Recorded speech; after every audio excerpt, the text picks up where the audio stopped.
Anio Sabotsy feon'ny volana Janoary taona 2024. Evanjely Masina nosoratan'i Joany nalaina tao amin'ny toko 7 andin'ny 2 hatramin'ny 10. Faly ny sakaizan'ny mpampakatra raha mihaino ny feony.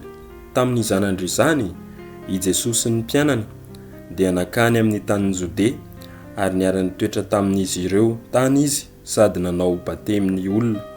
I Joany koa nanao batemy tany Anio akaikin'ny fa be rano tao ka nanantona ny olona sy nataony batemy, fa tsy mbola natao an-tranomaizina i Joany, ary nifaniditra tamin'ny jody anankiray ny amin'ny fanadiovana ny mpianatri Joany, ka nankany amin'ny Joany ny mpianany nanao taminy hoe: Raby, ilay teny aminao teny an-dafin'i Jordany izay nambaranao manko, ka indro manao batemy koa ary mankany amin'ny olona rehetra.